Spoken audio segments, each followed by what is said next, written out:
오늘은 스승의 주일입니다. 오늘도 주님께 나오신 여러분 모두에게 주님의 은혜가 가득하시기를 바라고, 무엇보다 교회 학교에서 어린 아이들과 학생들을 가르치는 선생님들께 주님의 위로가 함께 하시기를 예수님의 이름으로 축원합니다. 고린도전서 말씀을 강해하고 있습니다.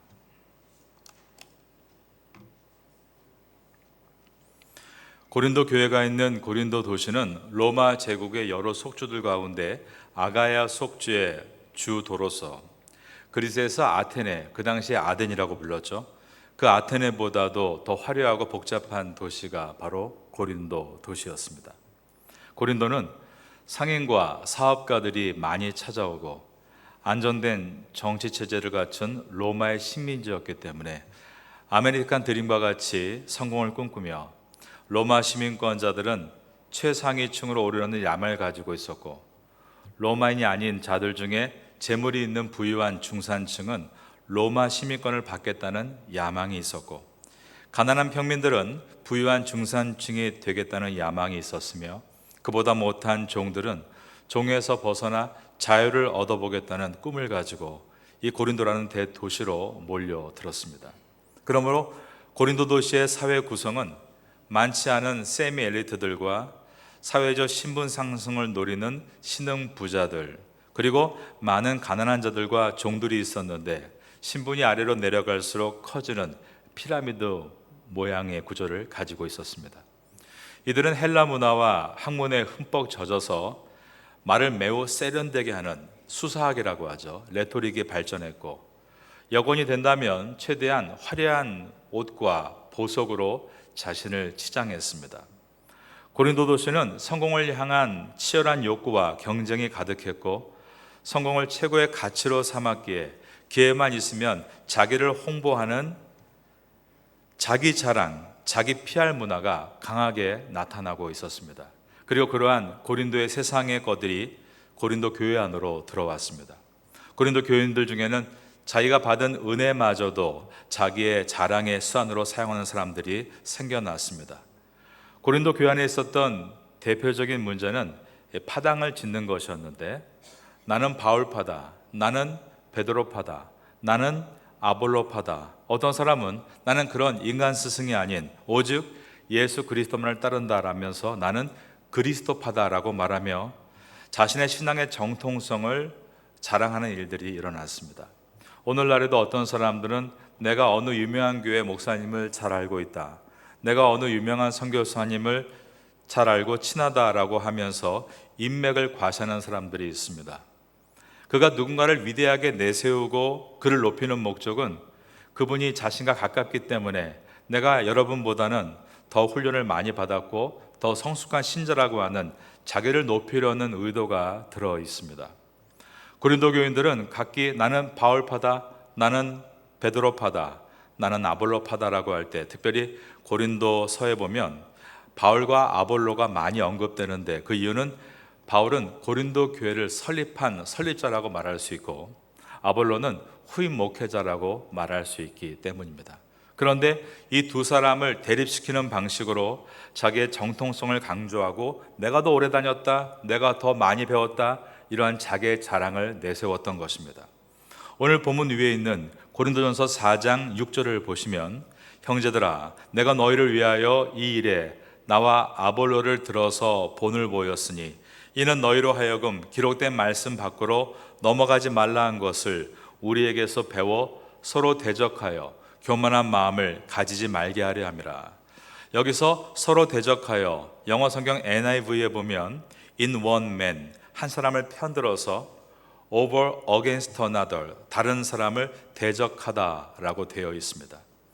그들은 하나님께 받은 성령의 은사마저도 자기 자랑의 도구로 전락시켰는데, 나는 예언하는 은사가 있다, 나는 방언하는 은사가 있다, 심지어 나는 천사의 말을 할 수 있다 라며 결코 드러내지 않아야 하고 겸손해서 숨겨져야 될 것들마저도 자기를 드러내는 도구로 사용했습니다.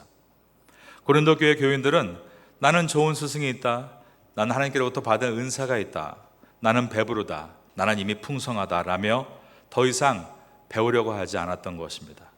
위에 8절을 보시면 너희가 이미 배부르며 이미 풍성하며 우리 없이도 왕이 되어도다라고 했습니다. 사람은 변하지 않으면 결국 변장하게 됩니다. 변화되면 참된 그리스도인으로 가게 되지만 변장하면 면목상의 그리스도인으로 머물게 됩니다. 나는 완벽하다. 그렇게 계속 자기를 변장하면 변장을 어느 순간엔 내려놓아야 되기 때문에 피할 자기만의 공간을 찾게 됩니다. 파타야 선교교회 여러분께서 이곳 파타야에서 태국 교민으로 생활하면서 여러분의 탈출구로 어디를 사용하시는지 저는 다 알 수 없습니다. 어쩌면 남에게 말할 수 없는 매우 안 좋은 방법을 사용해서 죄를 짓고 있는 일들도 있을 거라 생각합니다. 그러한 얘기는 대부분 숨기기 때문에 알 길이 없습니다. 그러나 남에게 말할 수 있는, 그리고 오히려 남을 좀 부럽게 만들 수 있는 그런 자랑할 만한 이야기들은 서로 하시는 것 같습니다. 저에게 어떤 남성분은 이런 얘기를 했습니다. 자기는 매주 골프를 치러 갑니다. 그래서 자기의 마음의 긴장을 풀고 자기의 마음을 위로합니다 라고 했습니다. 어떤 여성분은 제가 직접 들은 것은 아니지만 늘 보는 한국 엄마들과의 그 만남의 부담을 덜기 위해서 파타야를 이렇게 떠나서 방콕으로 드라이브를 갑니다 라는 말을 들었습니다. 직접 제가 알고 있는 한 분이 있습니다. 그분은 일주일에 2번씩 방콕에 갔습니다. 아이를 학교에 바르다 주고 곧바로 방콕으로 출발을 하는 겁니다. 방콕의 쇼핑타운에 들어가서 차를 놓고 유명한 곳에 가서 커피를 마시고 또 창문 너머에 보이는 높은 건물들과 구름을 보고 또 바로 출발해서 파타야로 돌아오면 아이 픽업 시간에 맞출 수가 있었다고 합니다. 그런데 무려 일주일에 2번씩 그렇게 갔던 것입니다. 매주 골프를 치는 남성분에게 제가 들었던 얘기는 이것이었습니다. 회사에서 너무 스트레스를 받기 때문에 일주일에 한 번은 반드시 골프를 치고 한 번 골프를 칠 때 드는 비용이 제가 듣기에 상당히 큰 돈이었는데 곱하기 4 해서 그 금액은 자기가 마음을 푸는 비용이기 때문에 가족들에게 이해해달라 이렇게 얘기를 했다고 합니다. 저는 그런 상황에 대해서 우리가 얘기를 듣는다면 그분의 어려움이 있기 때문에 그분을 충분히 이해해주고 또 대화를 나눌 때 얼마나 힘드십니까? 라고 이야기해 주는 것이 맞다라고 여깁니다. 하지만 저는 또한 목회자로서 우리 파타야 선교교회와 또한 이 땅에 있는 모든 교민들이 어떻게 바르게 가야 될까를 또한 제시해야 되어야 되기 때문에 저는 이것에 대해서 오늘 성경의 말씀을 여러분께 소개하지 않을 수가 없습니다. 사도 바울이 고린도 교회 교인들이 생활의 리듬을 신앙으로 세우지 못하고 믿음의 길이 좁은 길, 십자가의 길인 것을 잊어버리고 있을 때 그가 무엇이라 권면했는가를 오늘 본문에서 우리가 보게 됩니다. 오늘 본문의 첫 절인 고린도전서 4장 9절의 말씀을 다 같이 보겠습니다. 내가 생각하건대 하나님이 사도인 우리를 죽이기로 작정된 자같이 끄트머리에 두셨음에 우리는 세계 곧 천사와 사람에게 구경거리가 되었노라. 바울은 지금 그 당시에 모두가 알고 있는 하나의 이미지를 보여주고 있습니다. 그 당시에는 전쟁에서 승리한 장군은 도시의 개선문을 들어서면서 맨 앞에 자신이 말을 타고 지나갔고 그 다음에 군사들과 무기들이 지나가고 맨 뒤에는 전쟁에서 패한 적군을 줄로 묶어서 걷게 했습니다. 그리고 그 끄트머리에 있는 사람들의 운명은 마지막에는 죽음이었던 것입니다. 사도 바울은 그 당시에 개선문에서 종종 일어났던 이 장면을 연상시키게 하면서 하나님의 사람은 그 도시에서 승리한 장군처럼 개선문을 지나는 사람이 아니라 그 도시에서 예수 그리스도를 따르기 위해서 십자가의 길을 걷는 사람이라는 것을 설명했습니다. 바울은 말합니다. 내가 생각하건대 하나님이 사도인 우리를 죽이기로 작정된 자같이 끄트머리에 두셨음에 우리는 세계 곧 천사와 사람에게 그 다음 저를 따라 하시겠습니다. 구경거리가 되었도다. 즉 바울은 나의 삶은 전시장입니다 라고 한 것입니다. 우리는 세상에서 세상적으로 성공한 사람으로서 나를 전시하는 것 가지고는 세상 사람들에게 복음이 될 수는 없습니다. 우리는 세상에서 참된 신앙인으로서 사는 것을 전시함으로 인해서 세상 사람들에게 복음이 될 수 있는 것입니다. 교회 다니면서 재정적으로 안정이 돼서 매일 골프를 칠 수 있고 매주 방콕의 다운타운에서 커피를 즐긴다. 이것은 부러운 일이고 듣기 좋은 일이지만 그것으로 사람에게 복음이 될 수는 없는 것입니다. 저는 제 마음에 아름다운 한 장면을 지금도 갖고 있습니다. 어느 교회 사모님의 모습인데요. 그분은 그 교회가 방콕 중심 고층 건물 안에 있었습니다. 그 당시에 그 목사님 가정에는 큰 어려움들이 많았습니다. 경제적인 어려움이 있었고 관계의 어려움이 있었습니다.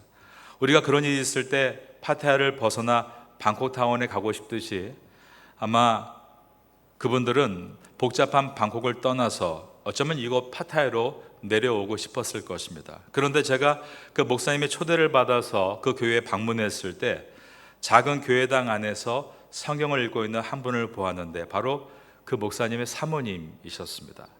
따스한 햇살에 들어오는 작은 예배당 안에서 성경을 읽으며 묵상하는 그분의 모습, 그것은 제 마음에 강렬하게 남게 되었습니다. 그 목사님 부부는 그때 그렇게 하나님 말씀을 가지고 그런 어려움을 하나하나 이겨나가셨고 마지막까지 목회를 잘 하시고 은퇴하셨습니다. 그리고 나서 거기서 멈춘 것이 아니었습니다. 태국 지방으로 내려가셔서 지금도 그 땅에 복음이 되어 살아가고 계십니다. 우리가 어려운 시간이 있을 때 그때 돈이 있다면 그런 상황과 장소를 피할 수 있을 것입니다. 하지만 그럴 때 재정이 없다면 그냥 억지로 그 상황을 버텨야 할 것입니다. 그런데 그러한 어려운 상황과 장소를 피할 수 있는 그런 재정이 있음에도 불구하고 그 자리를 떠나지 않고 하나님의 뜻이 무엇인지를 구하며 묵묵히 그 말씀을 입에 물고 나아갈 때 사람들은 그분을 통해 복음이 무엇인지를 볼 수 있게 되는 것입니다. 우리는 세계 곧 천사와 사람에게 구경거리가 되었노라. 우리는 나의 삶이 복음의 전시장인 것을 기억해야 합니다. 그리고 이 태국 땅에서 파타야 땅에서 삶의 그 자리를 내가 무엇으로 채울 것인가? 내가 복음의 전시장이라면 나의 진열장에는 무엇이 있어야 되는가를 돌아볼 때 우리는 하나님 앞에서 우리의 소명을 발견하게 될 것입니다. 여러분, 많이 어려운 때를 살고 있습니다. 육체도 피곤하고 모든 환경 가운데 만만한 일이 하나도 없습니다. 그러나 하나님께서 여러분을 지금 주시하고 계십니다. 하나님의 은혜 가운데 여러분들 그 은혜의 힘을 가지고 걸어가실 때 주님께서 도와주시고 놀라운 열매를 얻게 되기를 예수님의 이름으로 축원합니다. 사도 바울은 2차 전쟁을 하면서 첫 번째 관문이었던 빌립보 도시에서 채찍에 맞았던 일이 있었습니다. 빌립보에서 전도할 때 귀신 들려서 점을 치는 어떤 여자 어린 종이 있었는데 그 여종의 병을 고쳐주었습니다. 그러자 그 영을 포주가 되어서 많은 이득을 추구하고 있던 여러 포주들이 이 바울을 고발한 것입니다. 세상을 어지럽혔다. 이상한 종교를 가지고 들어왔다. 말도 안 되는 것으로 거짓으로 그를 그렇게 신고해서 그는 로마령 안에 있는 이 빌립보 관청에서 채찍에 맞게 됩니다. 그러나 바울은 우리가 알고 있는 대로 로마 시민이었습니다. 그 당시에 로마령 내 어떤 속주에서도 로마인에게 채찍을 들 수가 없는 법이 있었습니다. 하지만 바울은 내가 로마 시민이다 말하지 않으므로 그 채찍을 다 맞습니다. 그 결과 감옥에서 간수를 만나게 됐고 그 간수에게 복음을 전해서 간수와 가족 모두가 예수님을 영접하게 되었습니다. 그리고 그 다음날 바울은 나는 로마 시민이다라고 말을 합니다. 그러므로 관청의 공무원들을 벌벌 떨게 했고 그래서 빌립보에서 예수님을 믿었던 자주장사 루디아 가족들, 귀신 들렸다가 회복된 여종, 감옥에서 만난 간수와 가족들이 안전하게 예수님을 끝까지 믿을 수 있도록 토대를 만들어 주었습니다. 사도 바울은 1차 전도여행 때 루스드라에서는 돌에 맞았던 일이 있습니다. 사람들이 바울에게 돌을 던졌습니다. 피투성이가 돼서 쓰러졌고 사람들은 그가 죽은 줄 알고 성문 밖에 쓰레기장에 내다 버렸습니다. 그런데 바울이 깨어났고 성으로부터 멀리 도망친 것이 아니라 다시 일어나 성 안에 들어와 복음을 전할 때 많은 사람들이 예수님을 영접하게 되었습니다. 이처럼 우리가 복음의 전시장이라고 하는 것은 그냥 세상이 하는 그 방향으로 가는 것이 아니라 그들이 할 수 없는, 이해할 수 없는 방향으로 가는 것을 성경은 보여주고 있습니다. 바울은 그랬던 그 상황들에 대해서 11절에서 13절까지 기록합니다. 바로 이 시각까지 우리가 줄이고 목마르며 헐벗고 매맞으며 정처가 없고 또 수고하여 친히 손으로 일을 하며 모욕을 당한즉, 그런데 바울은 모욕을 당할 때 축복했다라고 되어 있습니다. 여러분, 이러한 모습이 바로 복음입니다. 박해를 받은 즉, 그 다음 보니까 바울은 참고라고 되어 있습니다. 바로 이것이 복음입니다. 13절에서 비방을 받은 즉 권면하니라고 되어 있습니다. 기분 나빠서 권면할 수 없겠죠. 나를 비방했는데도 그를 권면한다. 바로 이것이 복음입니다. 우리가 지금까지 세상의 더러운 것과 만물의 찌꺼기같이 되었도다, 그는 그렇게 말했습니다. 바울은 자신의 삶을 이처럼 복음의 전시장으로 만들었던 것입니다. 그런데 고린도 교회 교인들은 십자가의 그 좁은 길을 생각하지 않고 세상이 말하는 출세와 번영을 앞세워서 자기 PR에만 열을 올리고 있었습니다. 이것에 대해서 사도 바울이 역설적으로 풍자하는 말이 오늘 본문 가운데 10절의 말씀입니다. 10절을 보시면 우리는 그리스도 때문에 어리석으나 너희는 그리스도 안에서 지혜롭고, 이것은 칭찬의 말이 아니라 풍자하는 말입니다. 우리는 약하나 너희는 강하고 너희는 존귀하나 우리는 비천하여. 고린도 교회 교인들이 스스로 지혜로운 척, 강한 척, 존귀한 척 하고 있는 것을 지금 빗대어서 풍자하고 있는 것입니다. 그러나 사도 바울이 이 말이 그들에게 그렇게 수치심을 불러일으키기 위해서 하는 말이 아니라 오직 사랑하는 자녀를 대하듯이 그들을 올바르게 훈계하고 깨우치기 위해서이다 라고 했습니다. 14절을 함께 읽겠습니다. 내가 너희를 부끄럽게 하려고 이것을 쓰는 것이 아니라 오직 너희를 내 사랑하는 자녀같이 권하려 하는 것이라. 사도 바울은 남성임에도 불구하고 이 헬라어는 모든 단어마다 성별이 있는데 여성 동사와 명사를 사용해서 내가 여러분을 낳았다라고 말합니다. 15절입니다. 그리스도 안에서 1만 스승이 있으되 아비는 많지 아니하니 그리스도 예수 안에서 내가 복음으로써 너희를 낳았음이라. 모든 사람이 다 결혼을 해야 한다는 의무는 없습니다. 또 결혼을 했다고 해서 모든 부부가 자녀를 낳아야 하는 것도 의무일 수 없습니다. 그러나 모든 그리스도인들에게 주어진 절대적인 소명이 하나 있는데 그것은 사도 바울처럼 신앙의 자녀를 낳는 일입니다. 우리가 예수를 믿고 나서 우리에게 주어진 가장 중요한 소명이 무엇입니까? 그것은 우리가 신앙의 사람을 낳는 일입니다. 자녀를 출산할 때 어떻습니까? 매우 고통스럽습니다. 그러나 매우 기쁩니다. 가장 큰 고통 속에서 가장 큰 기쁨을 얻는 것입니다. 신앙의 자녀를 낳는 기쁨, 그것은 그리스도인들에게 참으로 놀라운 기쁨이 아닐 수가 없습니다. 여러분이 누군가를 전도했고 그가 교회에 출석하면서 신앙에 자라가는 것을 보는 기쁨은 너무나 큰 기쁨인 것입니다.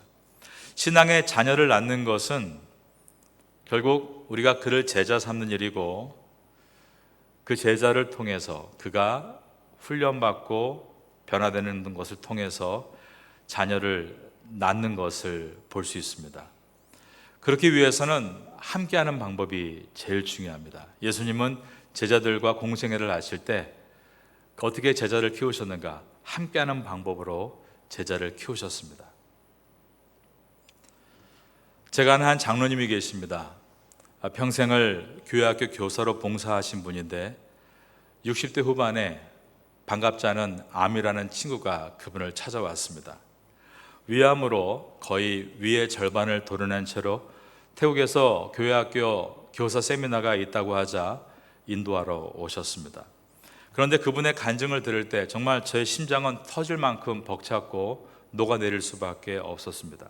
그분이 처음에 사진 한 장을 보여주는데 첫 번째 사진은 처음 초등학교 1학년 반을 맡을 때 한두 명이 찍은 사진이었습니다. 그리고 그 장로님은 교회학교 부탁하기를 자기 반을 좀 미안하지만 아이들이 고3이 될 때까지 계속 같은 반을 맡게 해달라고 요청을 했습니다. 그래서 그렇게 한 결과 어떻게 됐는가? 나중에 고3 때 자기의 반 아이들과 찍은 사진을 보여주는데 한 반의 아이들 한 40명이 함께 사진을 찍었습니다.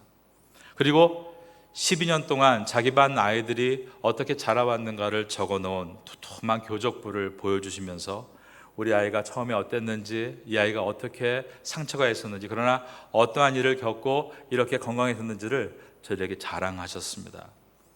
그리고 그 두꺼운 교적부를 한 장 한 장 넘겨가며 사진이 붙어 있었는데 그 아이를 위해 이름을 불러가며 기도했다라고 했습니다. 사도 바울이 나의 삶은 전시장이라고 말했던 그 의미가 무엇인가를 저는 그때 그 장면을 통해서 마치 전율을 느끼듯 느낄 수가 있었습니다. 그분은 한국에서 작은 철물점을 운영하는 사장님이셨습니다. 교회에서는 교회학교 교사로 1학년부터 12학년까지 그것을 2번, 그러니까 24년을 하셨고, 그런 다음에 병을 얻으셨고, 그 상태에서 태국까지 오셨고 저를 만났고, 그리고 한 2년 후에 하늘나라로 가셨습니다.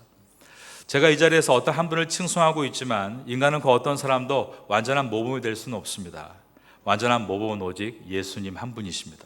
주님은 우리의 약함을 잘 알고 계십니다. 우리에게 너희는 제자를 삼기 위해 함께해야 한다라고 하신 것은 결코 우리에게 완전한 몸을 보이라고 하신 말씀은 아닙니다. 오늘 본문 가운데 마지막 절인 고린도전서 4장 16절을 보겠습니다. 그러므로 내가 너희에게 권하노니 너희는 나를 본받는 자가 되라. 사도 바울은 내가 여러분께 권합니다. 여러분은 나를 본받는 자가 되십시오 라고 했습니다.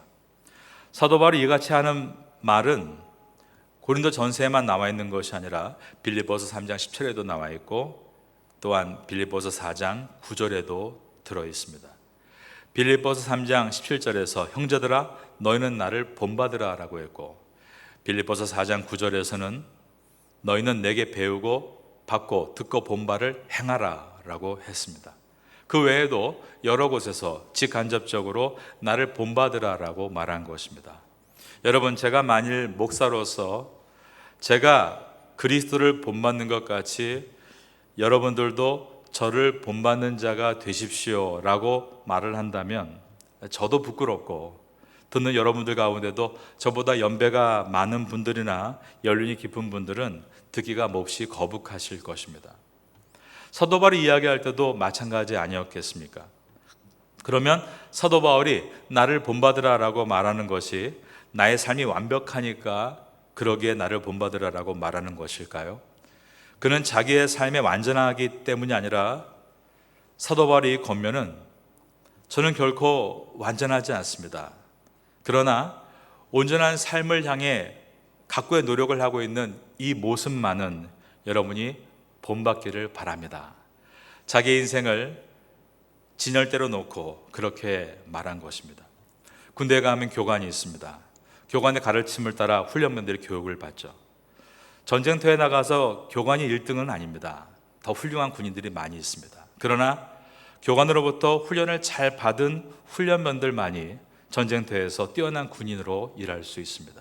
사도 바울이 나를 본받으라라고 하는 것은 스스로 자신이 완벽하다라고 말하는 것이 아니라 영적 전쟁을 치러야 될 여러분들이 이 세상에서 승리하기 위해 군대에서 교관의 가르침을 따라 훈련을 잘 받는 군인들과 같이 올바른 가르침을 지속적으로 잘 훈련해야 합니다라고 말하고 있는 것입니다.